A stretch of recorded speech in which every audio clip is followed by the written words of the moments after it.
Alors ici, je vais faire un petit truc vraiment tout bête, hein. Vous allez voir ici tout de suite. Je vais tout simplement faire allez, un petit blend assez rapide entre les deux calques, vous voyez, juste comme ceci. On va pas appliquer de mode de fusion, on va aller dans la simplicité entre les deux calques.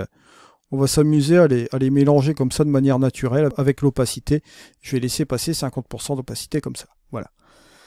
Et on va faire une nouvelle image à partir de ces deux-là. Bon, on va quitter ici l'attribut RAW. On va tout simplement faire ce qu'on appelle, vous allez le voir ici, une fusion de calque. Mais non pas une fusion de calque afin d'enlever ces deux couches RAW en dessous. On va dire qu'on veut garder ces deux couches RAW. D'accord? On va faire tout simplement un truc tout simple, un nouveau calque estampé. Vous allez voir ici, je vais cliquer ici.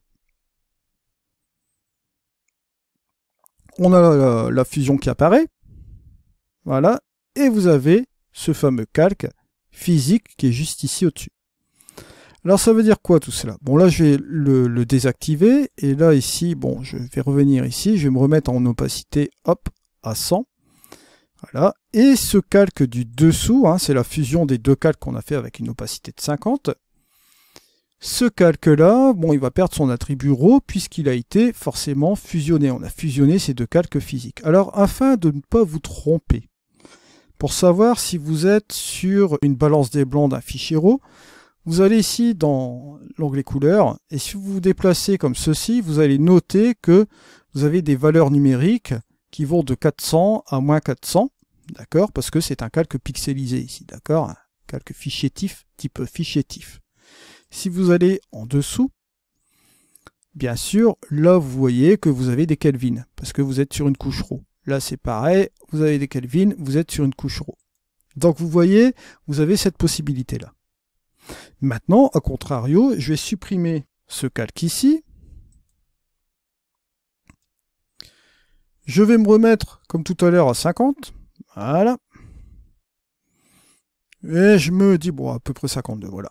Je me dis que bon, allez, je veux fusionner ces deux calques, mais je ne veux pas conserver ces calques-là. Alors que faire dans ce moment-là? Vous avez deux possibilités. Soit vous allez ici et vous faites fusionner le calque. Vous avez une autre possibilité, c'est d'aller ici et vous faites fusionner les calques.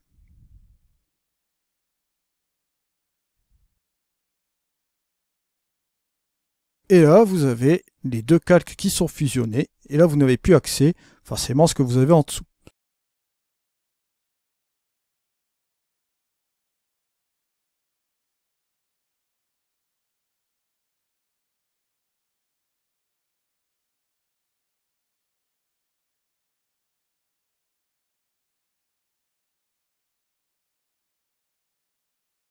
Ça peut être pratique si vous n'avez plus besoin des calques du dessous, bien sûr.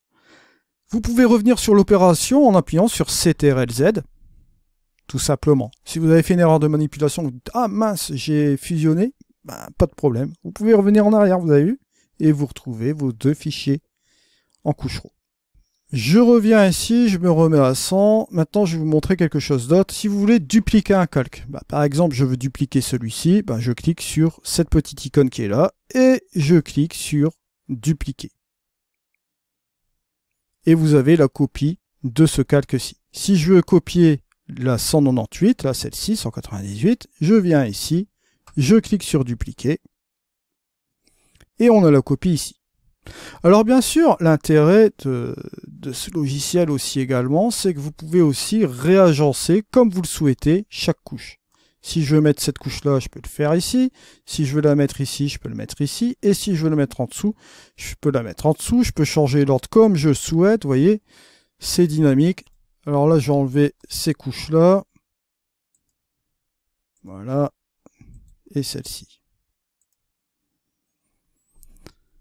Et je vais remettre dans mon ordre comme j'avais fait tout à l'heure. Ensuite, on a la possibilité de rajouter un calque de couleur.